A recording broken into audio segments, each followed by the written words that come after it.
Salve, salve, galerinha do segundo ano. Vamos aqui começar a nossa primeira teleaula, tá? Antes de começar, gostaria de parabenizar aí a participação de todo mundo na sala de aula virtual, tá? Está sendo um ótimo debate e introduzir que aquilo ali que a gente já postou está sendo o início do capítulo que a gente vai começar hoje, a primeira aula, que é a dinâmica populacional do Brasil. Tá? Então, lápis e caderno em mãos, um ambiente de estudo aí. Vamos dar início ao conteúdo do livro. Vamos seguir o livro, foi o método que eu achei mais fácil aí para todo mundo acompanhar. Tudo bem? Então, a dinâmica da população no Brasil. Primeira imagem aí, o que chama a atenção, né? O que é importante a gente perceber nessa imagem aí e o título do capítulo que a gente vai estudar. Primeiro que a dinâmica populacional. O que seria dinâmica populacional? A gente já trabalhou isso em sala. População é algo dinâmico. Todos os dias nascem, morrem pessoas, né? A realidade do Brasil em 1950, nos anos 80 e hoje já mudou muita coisa. Se antes a população era rural, hoje é urbana. Se a população antigamente era mais de crianças, hoje é mais de maior parte são adultos, né? E no futuro próximo a tendência é ser mais idosos. Então, o tema desse capítulo é basicamente isso. Só que, para a gente entender o presente, é importante a gente regressar no passado. E aí a primeira parte do livro, aí na página 53, vai trazer para a gente a população brasileira, ou o povo brasileiro, né, que é aquilo que a gente trabalhou no PDA. A primeira, os povos indígenas. Então, olha aqui, chama a atenção, né, como que os povos indígenas estavam distribuídos no território brasileiro.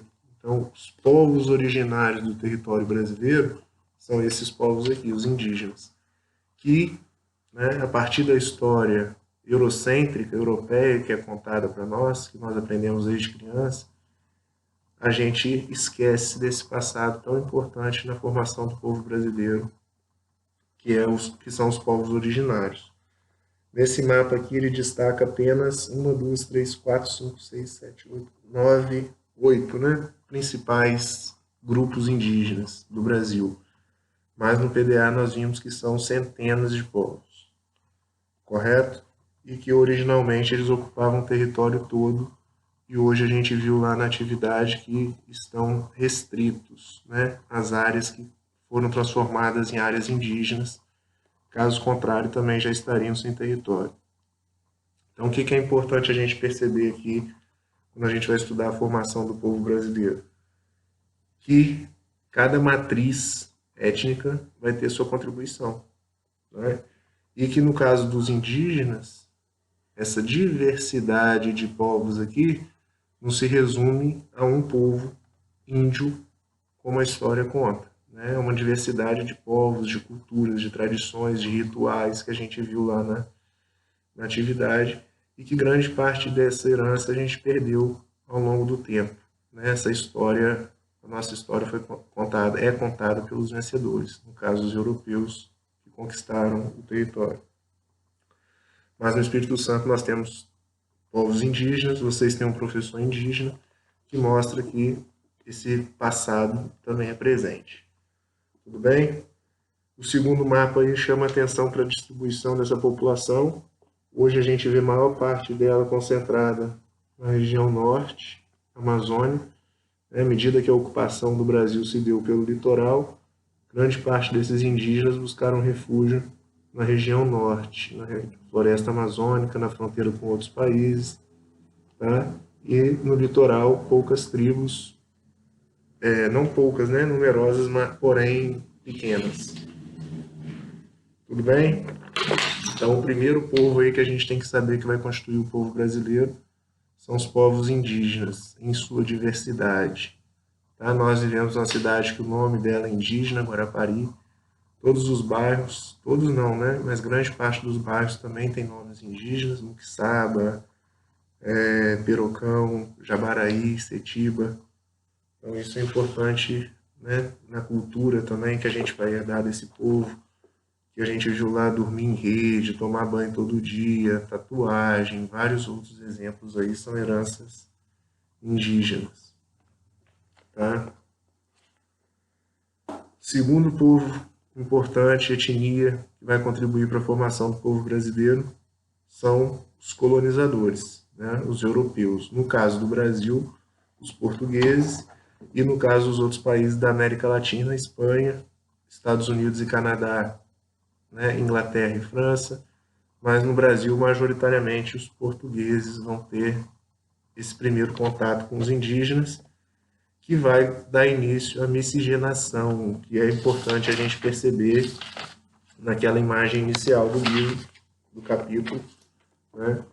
Essa cena aqui que a gente está vendo, que é comum para nós brasileiros, um branco, um negro, gordo, magro, alto, baixo, olho puxado, né? Olho claro, cabelo crespo, cabelo liso, essa diversidade étnica que a gente está habituado no Brasil, a convivência, não é normal em outros países, né?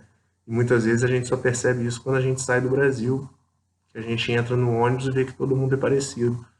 E no Brasil, na sala de aula, tem essa diversidade, desde a etnia, né, dos traços físicos, da raça, até a etnia.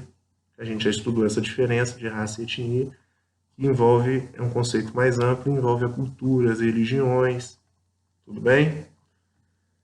Então, o segundo povo aí são os portugueses, inicialmente, né, que depois vão vir outras correntes de imigrantes europeus que a gente viu lá no PDA, que são os italianos, os alemães, os poloneses, e está na nossa descendência, na descendência de vocês, como vocês destacaram lá, né?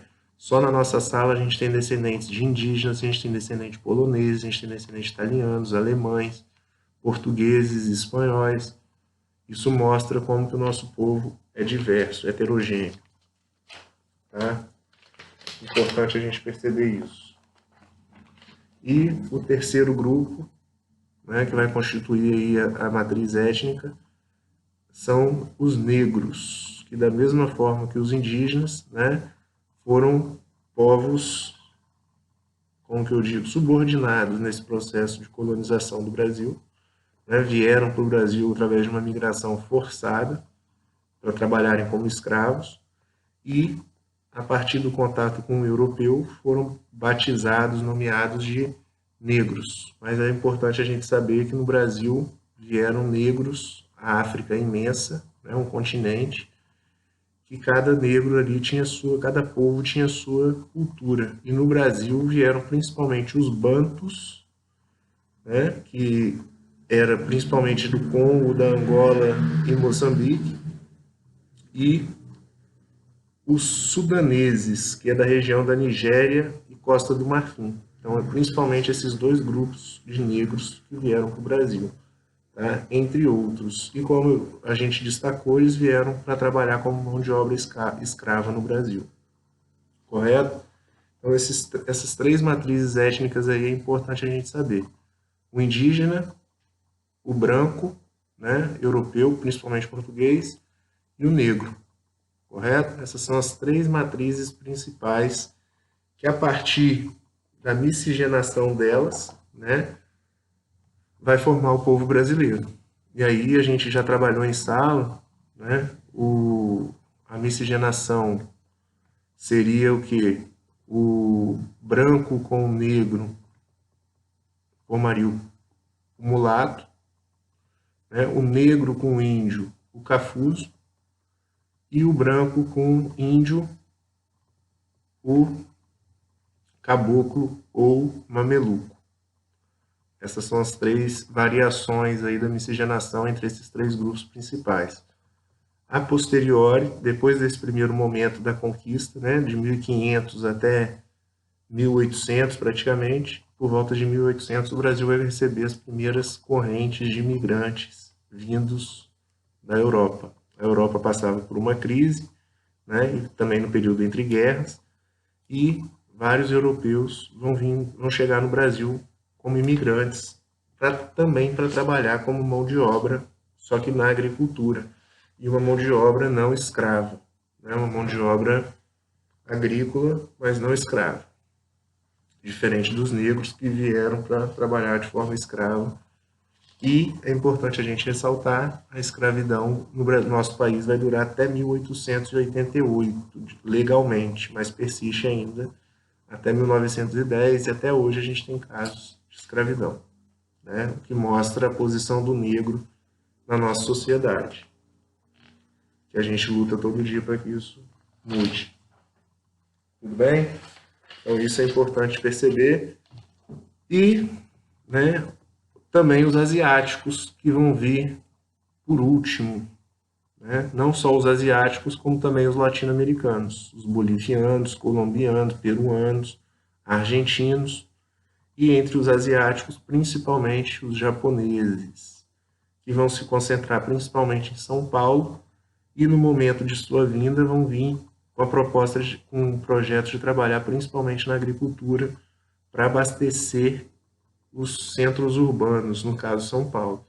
E aí a gente vai ter uma cidade em São Paulo chamada Registro, que é de cultura japonesa, bairros, né?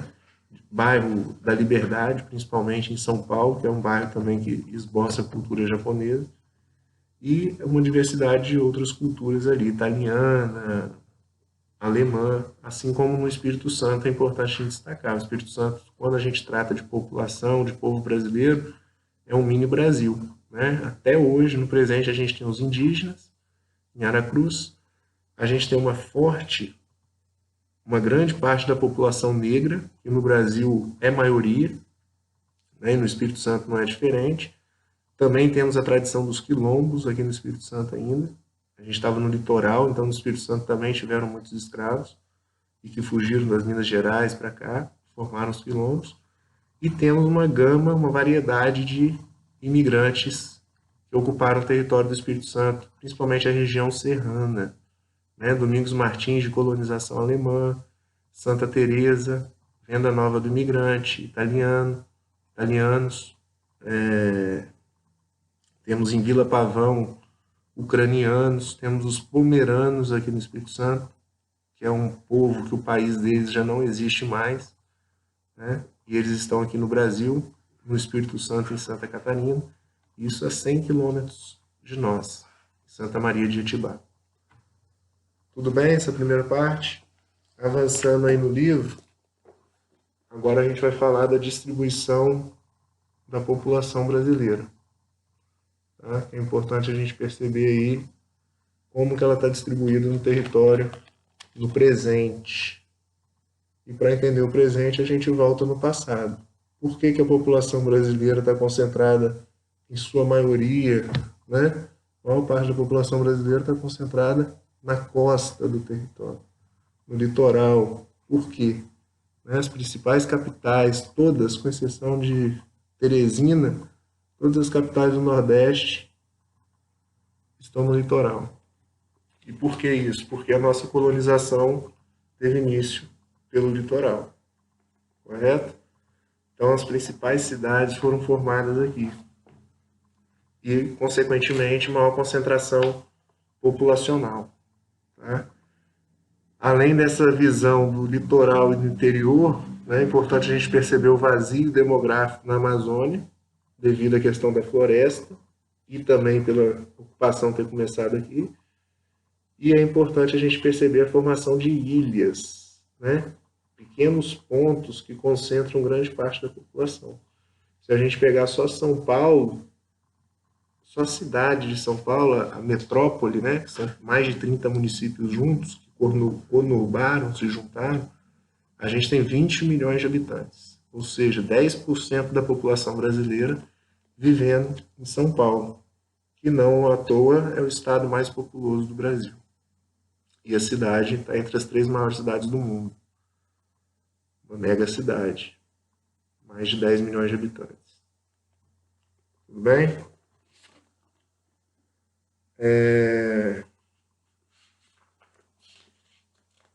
Então, realizar os exercícios, tá, galera? Faz os exercícios da página 52, 57, página 52, 57